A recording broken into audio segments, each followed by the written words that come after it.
playing in the dirt. Yeah, I mean, what do we do as kids? We played in the dirt all the time. Oh yeah, you had Tonka trucks. Moved dirt around. Anyways, Matchbox cars, Hot Wheels. little debriefing on our past 2 weeks. Some guys going golfing. Not a bad choice, I don't think, but you're never going to find your ball. I mean, all the leaves. That's why I got a leaf blower. Keep an eye on it, you get an idea where it goes, and you're ready to go. He carries a leaf blower. Yeah. Yeah. These guys that are like into it, they'll holster that leaf blower. They got little propane tank, they put them in the cup holders, the heaters and stuff. They keep you nice and snugly warm. Think about that, huh? Yeah. It's crazy. Michigan golf, you gotta adapt. Anyways, so aside from golfing, which would be not a bad change at this point.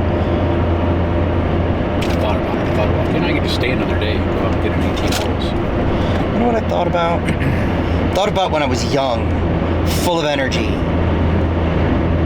I still have energy. I just, I don't know.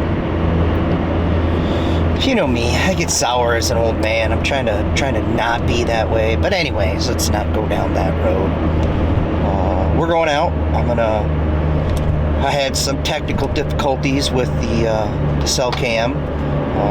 Not a fault of the camera itself. It was on my end, on the user. What would they call that? The appropriations committee. Failed.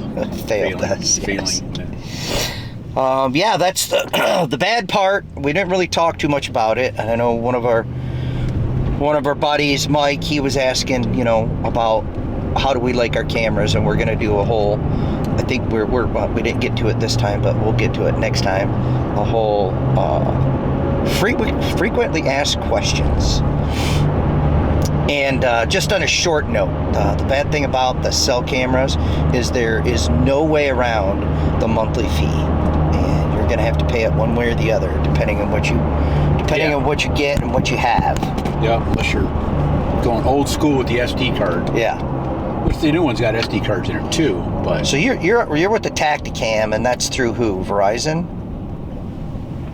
Yeah, it is, but it's actually.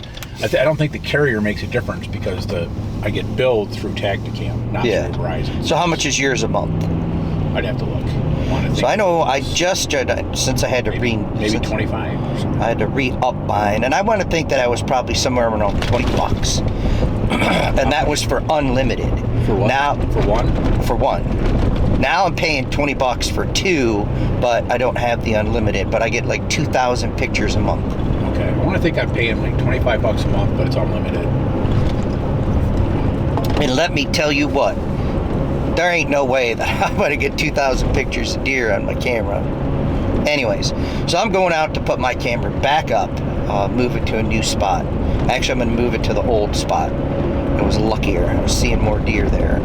And Gray Bear here, he is going to go out and readjust his because his is pointing at the tumbling leaves of the ground. Yep, I got like 25 pictures last night of ferns. I never did mount that grass. thing over here. I sure did want to. You know, what's the saying? If ifs and buts were candies and nuts, we'd all have a Merry Christmas. See? I got it. And that's it, You have all these things that sit in your head that you want to get done, and then they sit there, and then sometimes they get done and you forget about them, and sometimes you just don't do them and forget about them. Well, the nice part is this is kind of like it's always great in October, the first hunt and the first week, but it's also you got to run through everything. Yeah. Like, here, perfect example, my wrist strap on my trigger release. It's Velcro. Speaking of wrist straps, I don't know if I watch them. Velcro, obviously, you got the soft fuzzy side and then the harder prickly side.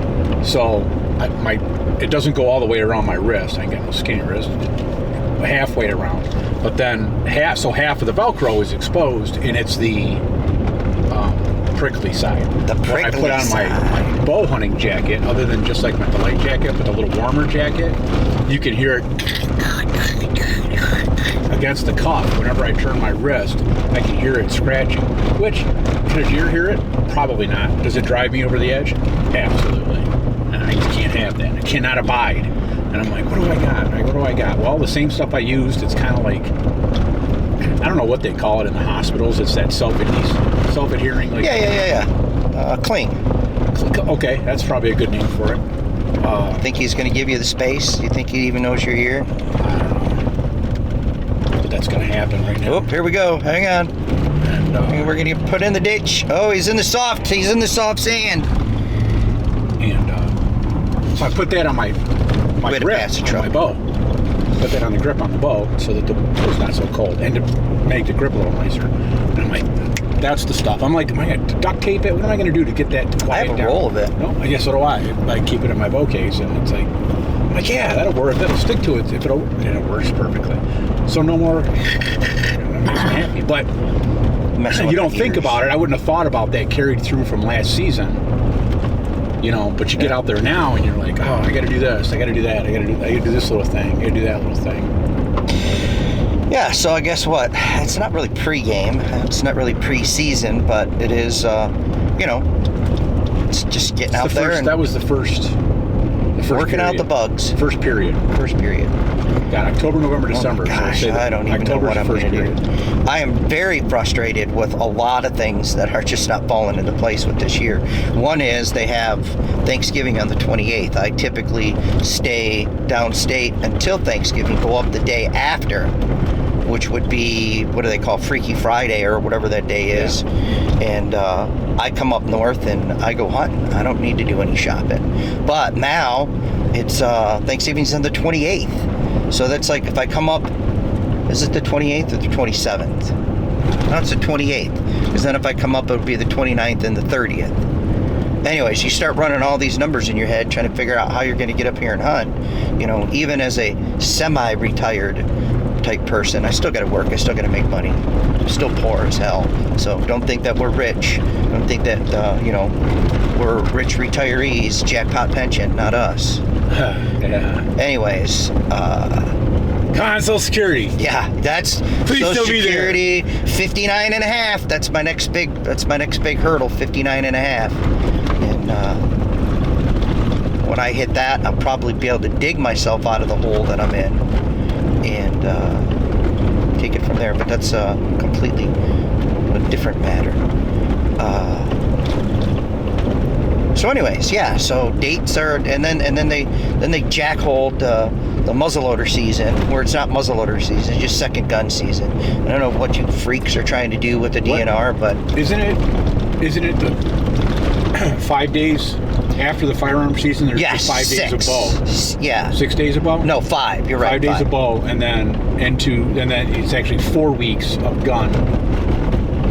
2 weeks being muzzleloader, shoot whatever you're going to shoot, and then the next 2 weeks being gun, does only. But so yeah, you come up, you got 2 days that you can hunt with the gun. Yeah, and then I go back to the bow, and then I can go back to whatever gun I want to. Gun. Yeah, I go out there with a machine gun if I want to. Which Are we going to go down that? We're going to have that discussion on. Yeah, we have this discussion all the time of how they're taking tradition out of hunting, and maybe that's why there's less hunters, because there's taking tradition out of everything. Yeah, I mean, the only tradition that we still have, and they keep trying to change it, is November 15th, opening day of gun season. That always seems to be like the big traditional day. But muzzleloader season, it's not traditional anymore. Bow season, not traditional anymore, because we're just basically, don't take this the wrong way, people, but if you're a knuckle dragger, you could basically hunt from October to January, because you can use your crossbow, and then it's gun season, so you take that crossbow that shoots just like a rifle and you set that aside, and then you take out your rifle, and then when rifle season's over, then you put that aside and you go right back to that crossbow. There are some of us that are out there that are shooting a vertical bow and arrow, as much as people would say, hey, your bow and arrow is just a vertical crossbow. You just turn it sideways and it's a crossbow. I'm like, whatever. Anyways, we're not going to digress down that. So many things. You know, it's still early, technically early in the season. We say that now. But then at the end of December, we're going to go, shoo, where did the time go? Yeah. How did it pass so fast? So that's us. Heading back downstate. I have my family, a family tradition of Halloween. No traditions. We're going to go do our Halloween thing. I don't know if I'm going to try and pick up a couple of shifts of work. I don't know if that's going to pan out for me or not. I'll have to see. And then turn around and be right back up here. After, remember, November 5th. What's November 5th? Daylight savings. No. What else is November 5th? You're going to say, oh, go and vote. No, it's not that either. It's my birthday. So November 5th. There we go. Yes, and happy birthday. Remember the 5th of November. Maybe I'll put your phone number on a Facebook page, and then people can directly get a hold of you. Crickets. And they can directly contact you. Oh boy, to wish you happy birthdays. That would be insane. You'll be like, why the fudge is my? So, anyways, after the infamous November 5th, the day of my birth, when the world changed, coming back up here, and I will be back up here. I think it's going to be for 7 days. But then I don't know. I was talking to the old lady, and I don't know. I got to look at some dates and times. But anyways, that's it. That's our briefing. We haven't seen any deer. The weather has been waka wild and crazy. It is what? 66 degrees right now. It's just a matter of time before that stick goes. Jags you right into your oil pan? Yep. That's got to go. He's going to fix a hazard in the road. He's a good guy like that. Good community person. So, yeah, a lot of thinking to do. So you guys that have your, my tradition has always been October 1st. That has been it for me, October 1st. That's like my greatest day of the year. Gun hunting is okay. I've never been really into gun hunting. And there's no reason why not to. I just, there's some crazies out there during gun season. Bingo, he's afraid of getting shot. This is what it all comes back down to. See? It's just a matter of time. I'm like, is he actually going to admit it or no? I'll admit it for you. He's afraid of getting shot. It's good having your best buddy to emphasize and highlight your faults. Now we're gonna start talking about bears and wolves and coyotes next. I just saw a video of a coyote got rolled up in a hay bale. Really? Yes, and like the baler, like the giant rolls. Yep. And its head was sticking out. Like you can't make that up. You can't like stuff a coyote. They're not big fans of being stuffed, as I understand it. But yeah, like some farmers out, he's like, coyote must have been hauling ass or just chilling out, and all of a sudden he wakes up and he's like, what? Was he still alive? Still alive, howling. Not happy at all, snapping. Aye. Howling. I'd be pissed if I woke up that way. Anyway, so, well, we're going to be doing some dipsy doodling here. It rained. Mud hole. Torrential downpour the other day. I think Noah was going around knocking on people's doors. So our way out to splash. Our way out to our hunt spot is chock full of water hazards now. All right, so we'll see you in a week. Yeah, see you in weeks.